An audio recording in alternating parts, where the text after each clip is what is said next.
Welcome to the Infinite Podcast. I'm Melissa Ruiz Vasquez, and I'm here with my husband, Carlos Andres Ruiz. How are you today? I'm doing good. It's Friday. It's rainy. How do you feel about rainy days? Depends. If I have a whole lot to do, like outside of the house, I'm like, ugh, I have to.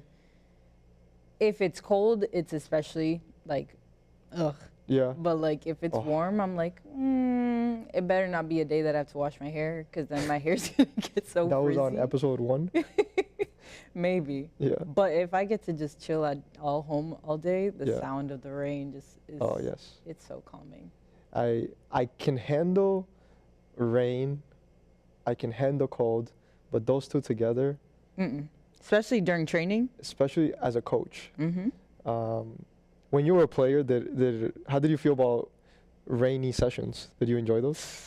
So it depended, because I guess it depends what team, like Okay. what kind of season you're playing in. I didn't mind it. I thought it was fun.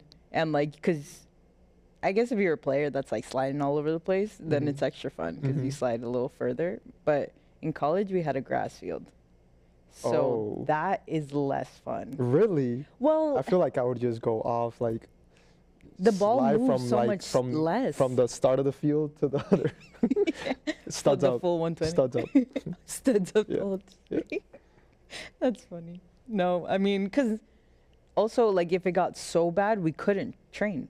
So then I'm like, Oh yeah. and like, if it was a home game, then we couldn't, they might end up like moving where we play Oh, or true. canceling it all together. So Damn. it was like give and take. But Okay. actually when playing in the yeah, rain yeah. is fun. Well, there have been teams in which the entire club cancels practice, and then like, no, don't cancel my team's practice.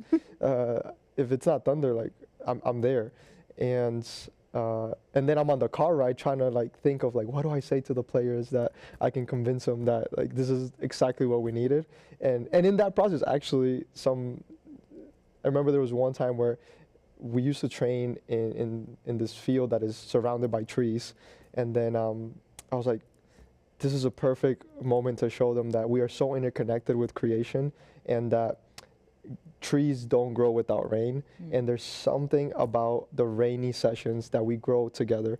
And it's almost like when I think of yes, it's good to have wins and amazing seasons, but there's something timeless about a session inside of the worst conditions where you just lose yourself and tactics go out of the way, and it's just my pennies against your color pennies, and we're just gonna have fun. And I think that hits to the essence, and there's something about the rain that interrupts the structure of where we're headed with this season's tactics, and it reminds us why we actually play. So I love a rainy session, but not all of them rainy, because I do think that we do need some structure in to be able to teach.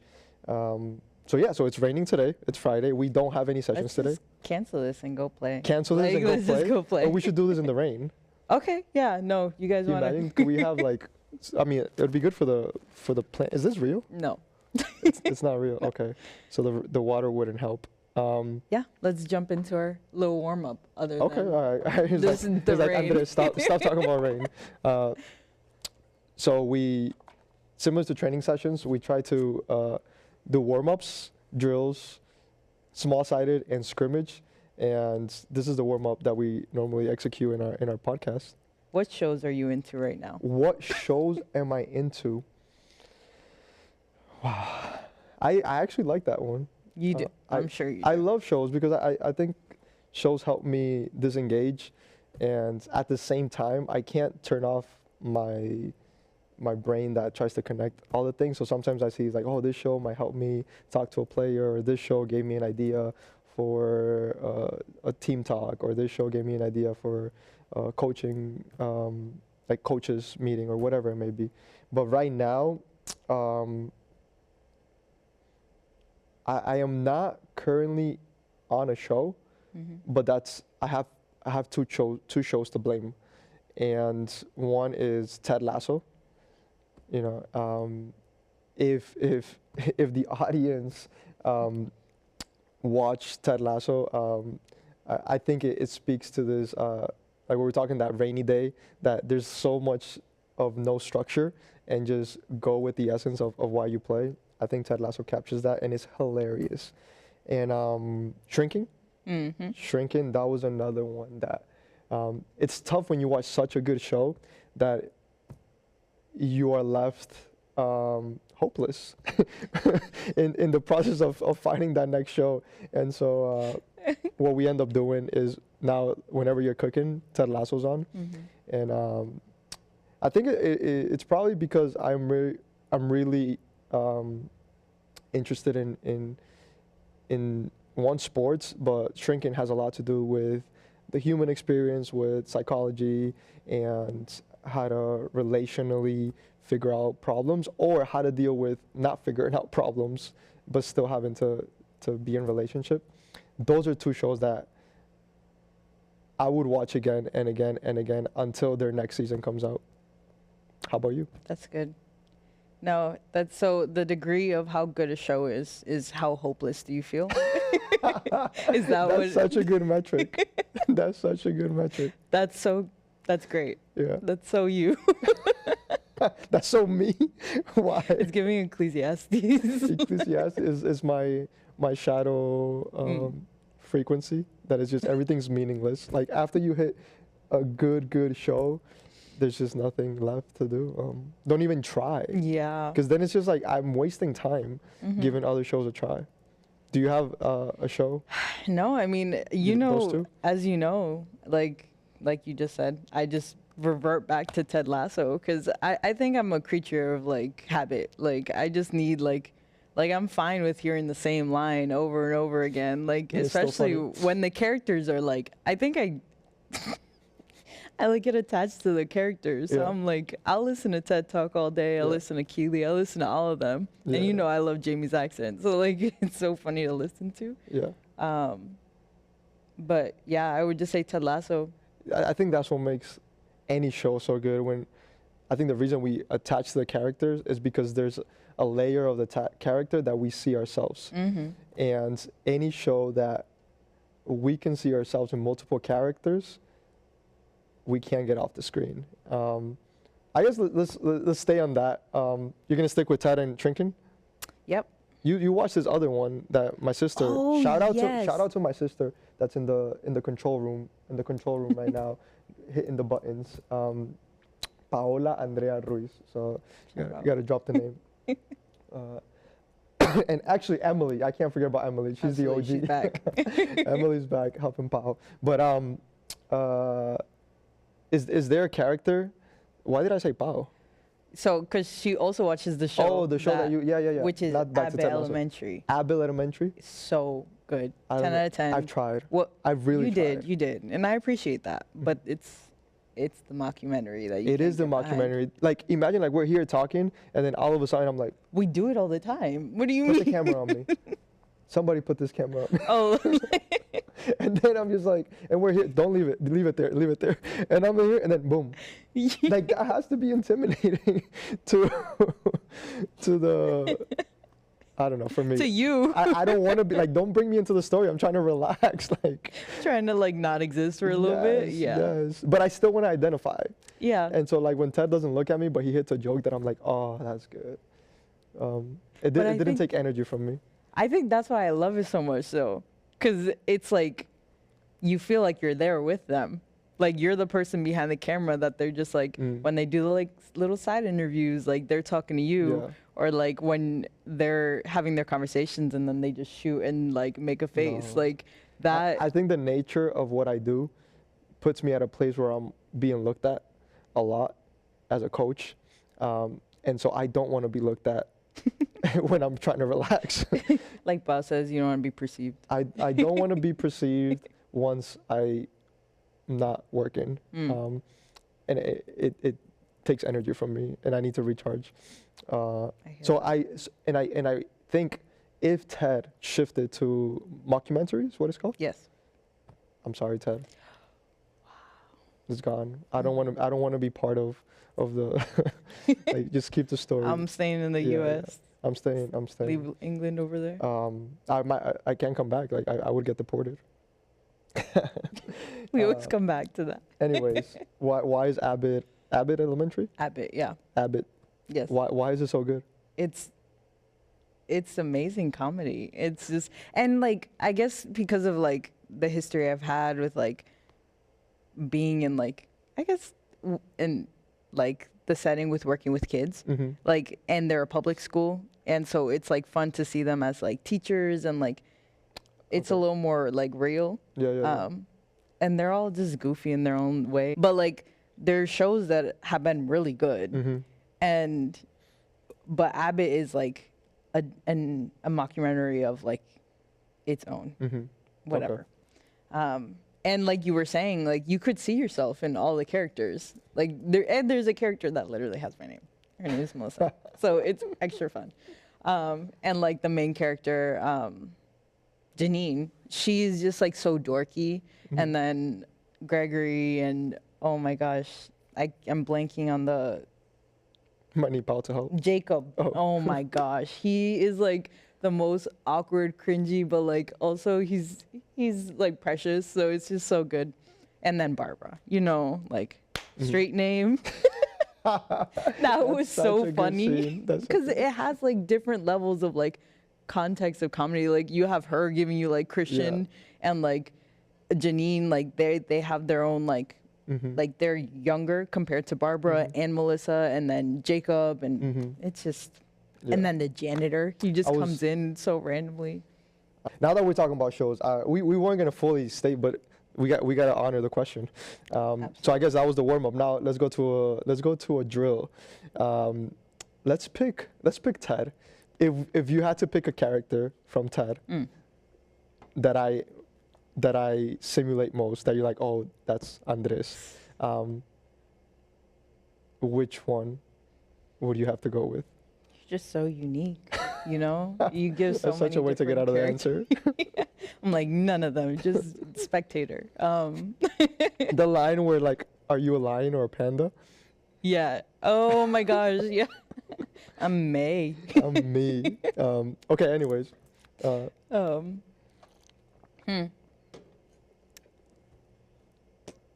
It is a tough one, but I would say, so there's so many different directions I could take this, like in terms of like, how do I think your line of thinking resonates with some of the characters versus like how you outwardly present yourself.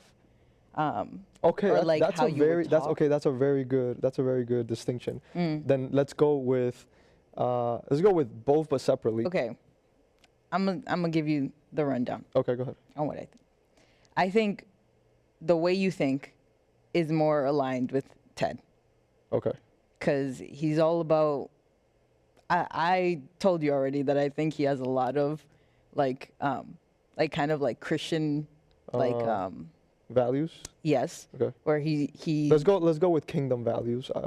Not that I'm against Christian, because I am Christian, but I do think that I prefer kingdom values. Yeah. So he's all about forgiveness. He's all about like building personal relationships with people and like seeing both sides of the coin. Like he's never like, yeah, this guy sucks or this guy sucks. Like he's like, let's hear everyone out kind of thing.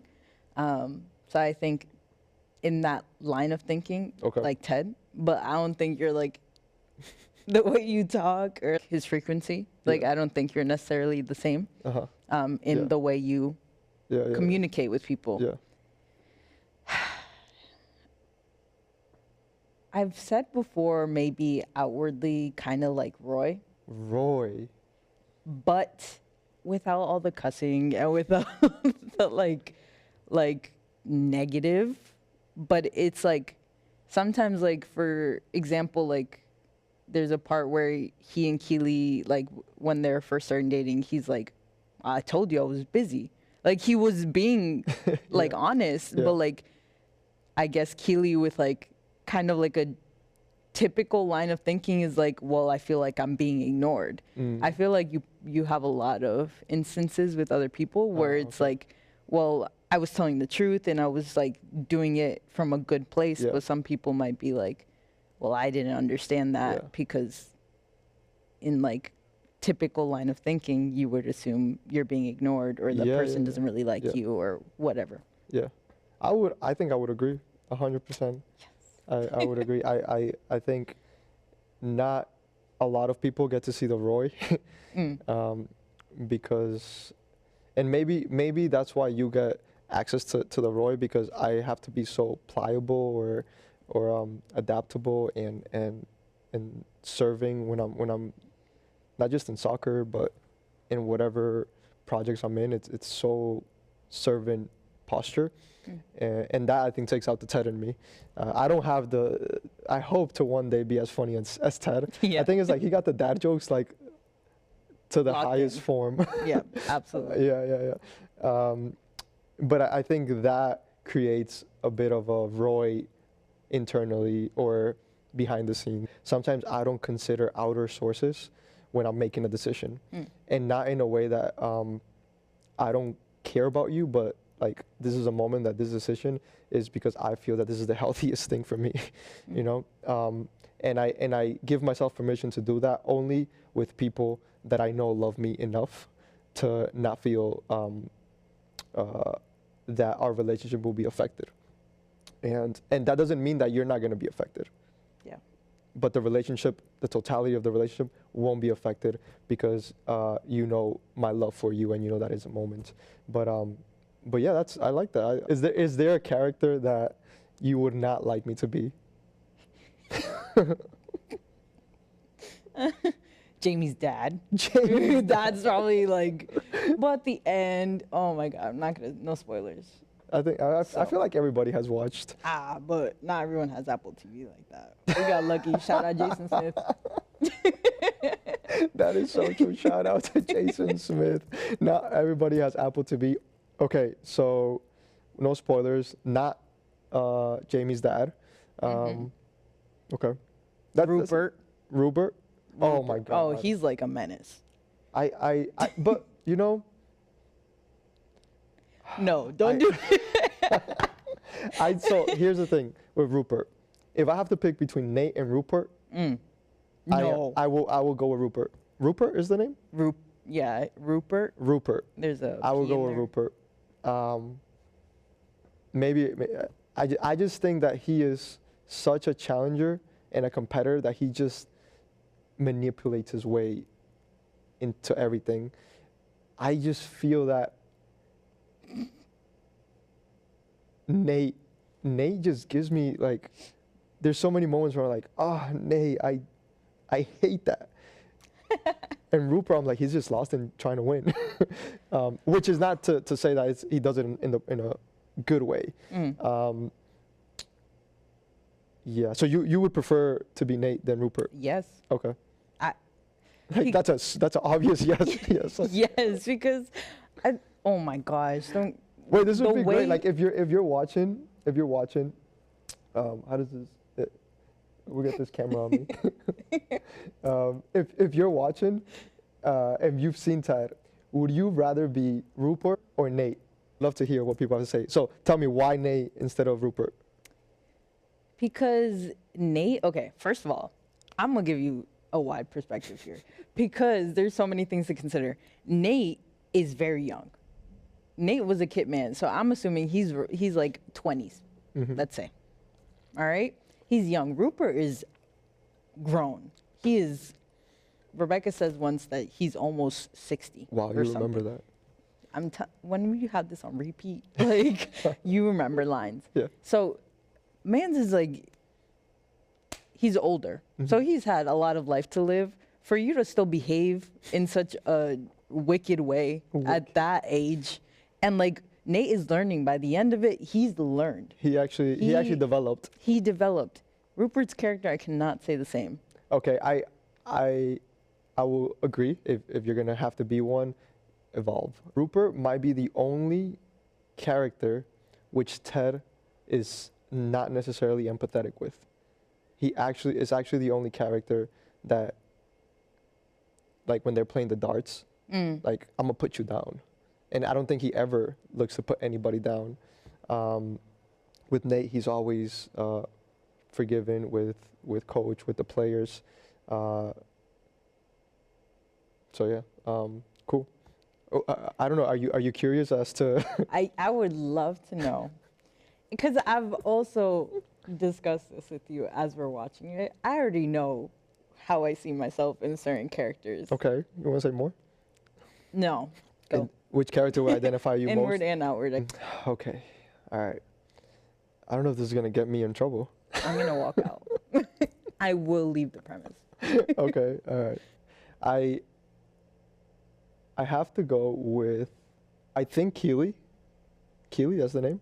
Yeah, I see think. that sometimes. Yeah, she's such a encourager. She's so for everybody, and it's almost like it's very rare to see her sad in front of a crowd, and she's ready to fight.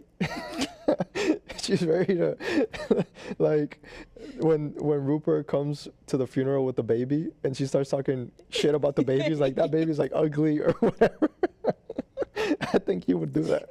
No, not the way that's the example you give. What? That's just funny.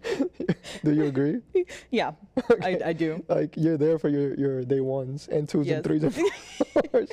And we just met last week. Yeah, and I think she looks up to Rebecca, and I think you really are honest when you look up to people, and appreciate their power or their goodness.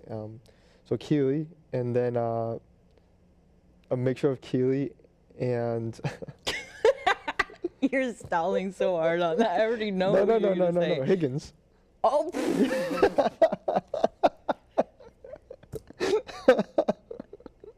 Who did you think I was gonna say? I thought you were gonna say Nate. Nate. Oh, yeah. Nate. This is no. Keep going on, Higgins. Okay, no. Tell me more. There's other people that remind me of Nate that puts you.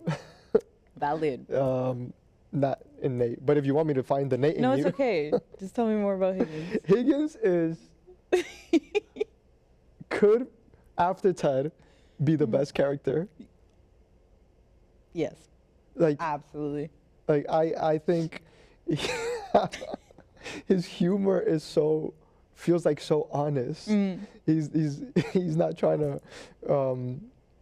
make fun of anybody, and I think sometimes like there's this like humor is to like you have to make fun of yourself or others. It's just the things he's like when he doesn't have an office, Yeah. and he's in the closet, and then somebody comes and finds him in the closet, and then when they leave the conversation, it's like, you want the door open or closed? And then he's like, no, close. Open created too many questions or something. But when we got married and I wrote the vows, innocence was the word that I could describe you with most. And I think the essence of Higgins is this innocence towards life, and I think that's why you remind me of Higgins, and your humor sometimes you're like, I didn't know I was gonna be funny, and like your humor is the one that you're actually like, I had no clue that was gonna be the one that made me laugh. Yeah, I think if I have to pick two, I'll stick with those two. There's a little bit of Danny Rojas in you. Danny Rojas. Like when they first like bring him into the scene, that he's like yelling and running around the field, like. I feel like when you're happy, like that's you. But on the opposite side, when you're angry. So what we're gonna talk about today. What? This is not what we were gonna talk about? We took timeless and became that essence. Like we had unlimited time in here. Okay. What did we want to talk about today, Mel? We wanted to talk a little bit about infinite and why infinite. So you're the captain of this ship. Can you tell us a little bit about why infinite ballers? So now that we had infinite ballers and now we have infinite podcast. Why infinite? Why that word? Why that word? So we talked about it a little bit in one of the episodes, and I gave a little bit more of the infinite ballers description or explanation. I do think it becomes a little bit different when you separate infinite from ballers. And for me, one of the first words that comes to mind when I think of infinite is timeless. And It's a word that I think we unintentionally or unaware, I think unaware, are looking to activate in our time here. I think we all want to be timeless. And what I mean by that is the opposite approach would maybe help you understand that better, and is the fact that we would hate to leave this earth without having contributed. And I think our contribution is what will give us the feeling that we became timeless. I think of some of the best artists or some of the best athletes. It's their timelessness that puts them and helps them redefine the sport. And I think that we've only, it's easier to see timeless in fame or in the celebrity world, but I do genuinely believe that we can activate this timeless contribution through finding a way to activate our healthiest version. And there's, I know in sports, talking about I want to be the best version of myself is compelling, but I would encourage to change best to healthiest. And I think sometimes we are not the best in a domain, but that might feel like we're digressing. But if we're always healthy, we are tapping into the fullness of the expression as a human, and we forget that it is the human underneath the athlete that actually controls the athlete. And when we only focus on the athlete, we miss the infinite part of us. The athlete is so temporary. The athlete is the removal of the word in infinite. The athlete is finite. And that's a big reason why the closer you get to the end of that, the more identity crisis you may have. The moment you have an injury, there's a big identity crisis because this finite thing feels like, at least for a moment, is coming to an end, and you no longer know who you are. And I think activating the timeless identities inside of us, the timeless principles, essence that we have inside, when you put that inside of a song, that song becomes timeless. And so that's why infinite is such an important word that holds such a unique sentiment inside of me. I choose to believe that we are timeless creatures, and physically, our physicality is finite, but our essence and our soul and our spirit, and when we combine those, I think we do some infinite, timeless things here on earth. And bringing it back to sports, it's just Messi has become timeless. You know, Michael Phelps has become timeless. Michael Jordan has become timeless, and in a way that not everybody is a Bulls fan, not everybody is like, I don't know anything about swimming, but I would watch Michael Phelps and cheer for him to get another gold medal. And the world, not just me, the world. Like, there was people in Brazil who wanted Messi to win the World Cup. That's insane to talk about. Yeah. You know, and it speaks of this unique ability to tap into this infinite it actually creates the opposite of separation, which sports can do a lot. Like, it'll separate us from one country, the other country, one team, the other team. But greatness and genius, which I think are also synonyms for timeless and infinite, actually recreates what we are, which is actually one. Like, we're all humans, and then we express from our humanity into these crafts.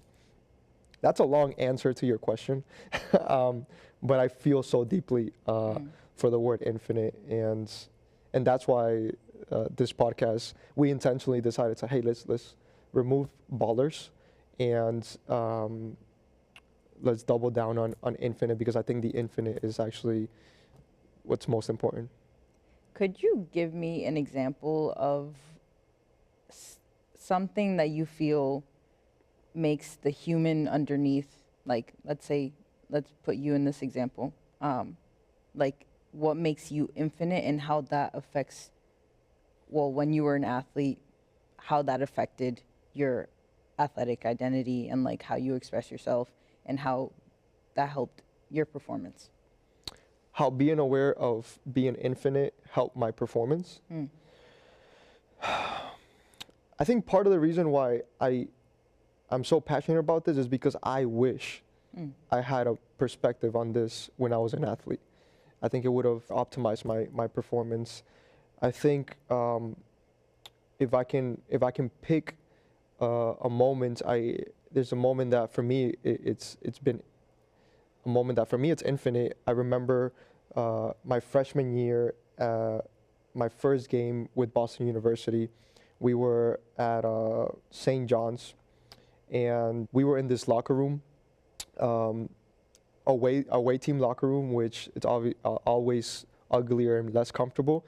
And it was the first game of the season, and everybody was nervous. And I was nervous because I was a freshman. I was gonna start as a freshman. My dream of wearing Boston University and going to play soccer was about to become a reality. And so everybody has emotions inside of that locker room. And then I remember that the head coach of Boston University, who several months ago in a conversation had told me that, hey, unfortunately we don't have the ability to have you at Boston University, had now made the decision to start me in their first season game. And on top of that, inside of that locker room, say, can you pray for us? He said, I don't know what it is about you, but I feel like God listens to you. And I think the ability for me to constantly be representing not just the athlete in me, but the people around me, be able to see that there's something else that comes along with him. And in this moment, maybe that can activate some sort of peace, calm, and confidence for what we're about to take on. That moment for me is something that, and for me, it was, I thought I played really well. I think I played 80 minutes that day, and I kept starting until I think I got injured mid-season.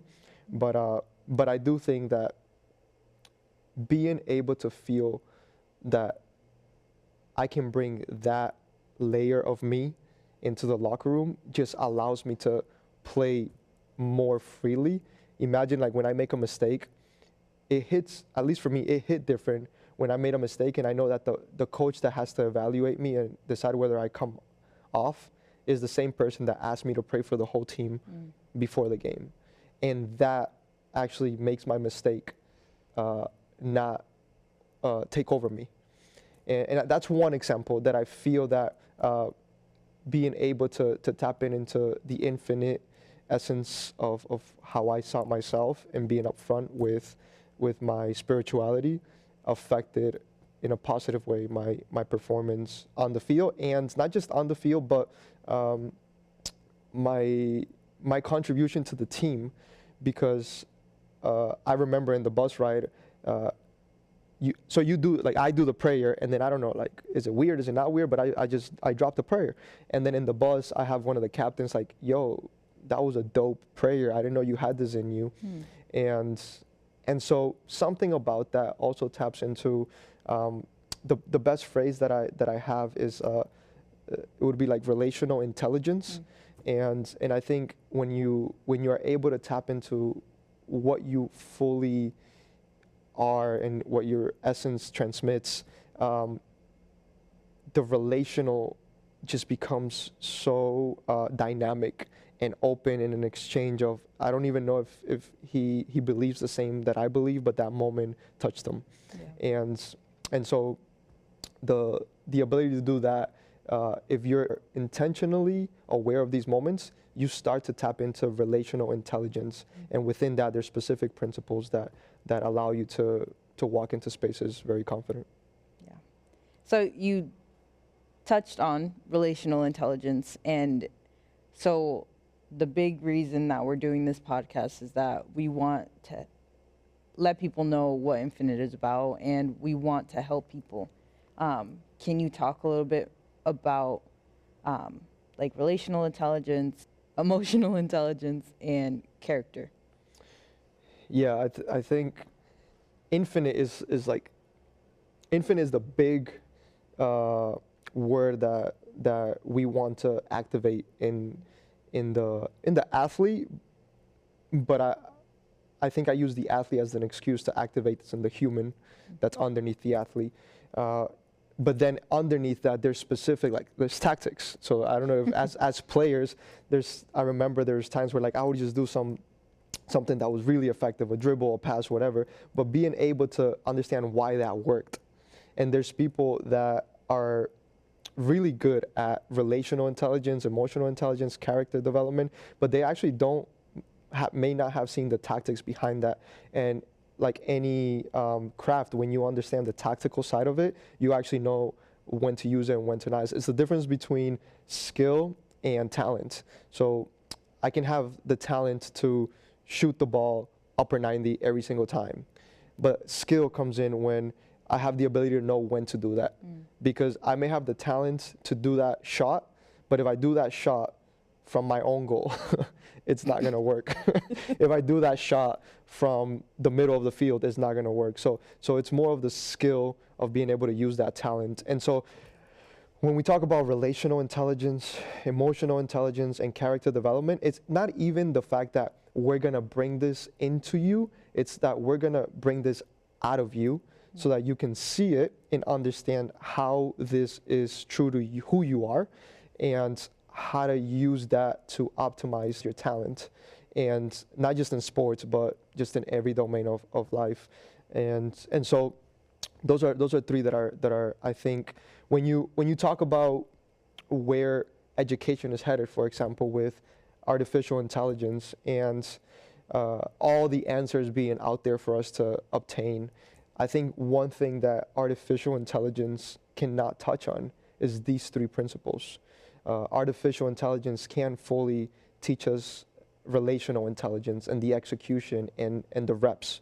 Emotional intelligence, like you can know all of what is good and bad about impulse control and emotional equilibrium, but it's the tangible person that's going to help you have an analysis of what is triggering me, what is not triggering me, why do I act a certain way. But AI cannot fully help you with emotional intelligence. And then character development, you can step into, and a different word for character development could just be self-mastery or discipline.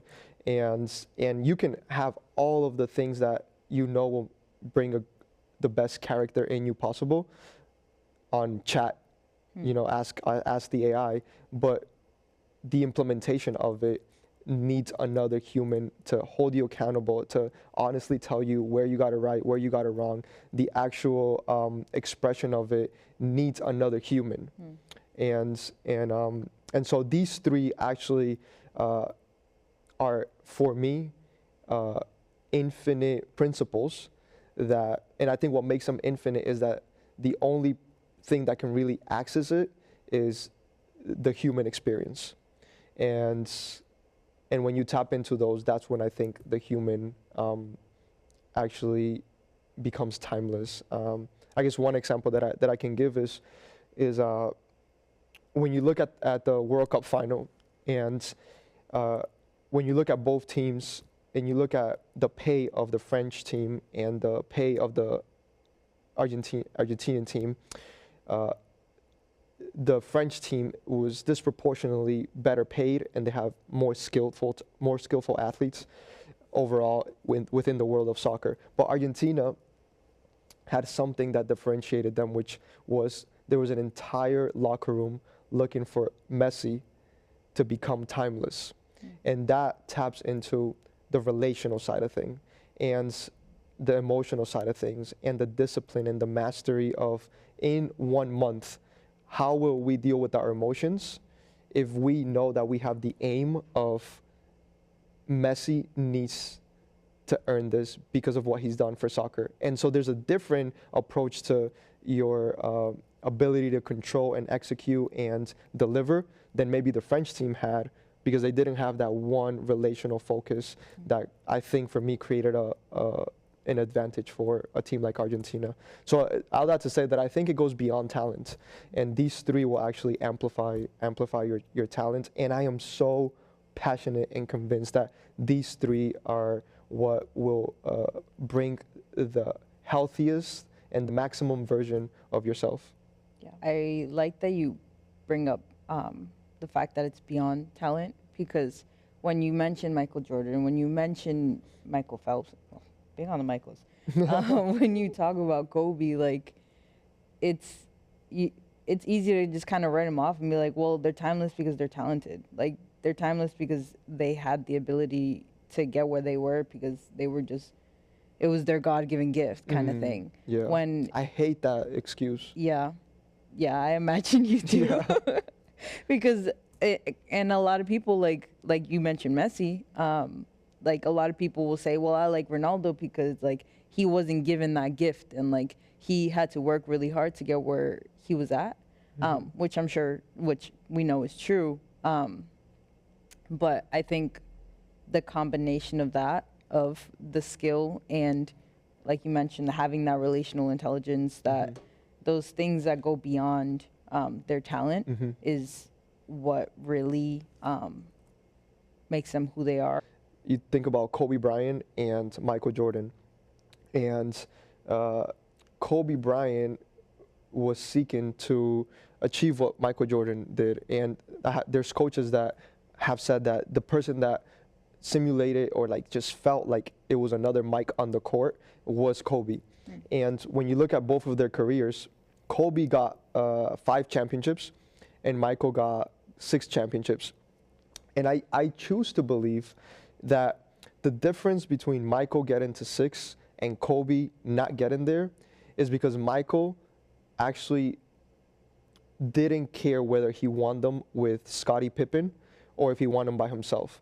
And there's a layer of relational intelligence that Michael used to his advantage to not feel that I need to prove to the world that I can win them without Pippen. On the other hand, you have Kobe, who got into that tension with Shaq. And it got to a point where it was like, can Kobe win without Shaq? And that broke the relational side of things, which got them to part ways and seek the rings on their own. And I wonder if they stayed together, they might have actually got more than Mike. But when you look at these two, I think relational intelligence in these two characters actually was what elevated Jordan to become more timeless than Kobe within the basketball world. And so even at the highest of level, you're able to see how these principles are interwoven. And I don't know if Michael was like, yeah, relational intelligence, I win, but they're true. Imagine, maybe like that guy was, yeah, he was on a whole other level. Yeah. But these are principles that work at the highest of level and at the more amateur levels. So this has been a really good conversation. I had a lot of fun talking about the shows that we watch. We talked about a lot of things, and is there anything that you would like to take away today? Like if there's one thing that you feel was really important to this conversation, aside from you being Keely and Higgins? Just that. Just that? Yeah, just Higgins. Like if I can be a director of football operations. Yeah. No. No, I think the greatest takeaway would be that, I mean, you did the Ballers Lab, we did it together. Like the phrase talent isn't enough is like, I think the most accurate you can get. Because if you're talented and you don't care about anyone, you let your emotions take over you and you lack discipline, you're limiting yourself greatly. But like as soon as you're very talented and you care about the people around you, you build those relationships. Like we talked about, like we didn't get to the places we got by ourselves. If you reflect on your emotions and evaluate why you're feeling the way you are, and learn how to recognize emotions in other people. And discipline is just huge for an athlete, but not even just an athlete. As to be the healthiest version of ourselves, discipline is huge. So I think that without those three, then we're really limiting our ability to become that timeless, infinite person that we want to be. Yeah, that's good. That's really good. I think that's missed when you're on Instagram because it's a 15-second video and you don't get the opportunity to see that there's these three principles inside of the people that are performing at the highest levels. And that's why I think we're here to propose that these are actually three ingredients that can really, really impact your performance. And at the end of the day, we are performance coaches, and whether it's on field, whether it's mentally, spiritually, we want you to perform at the highest level on the field and off the fields. And this is a great space to have this conversation and people know why we are so passionate about this. So we're gonna end there. As always, it's a privilege to sit and watch you speak and ask questions and look at you smile and make me laugh. Thank you for doing this with me. I love you, and we'll see everybody next episode.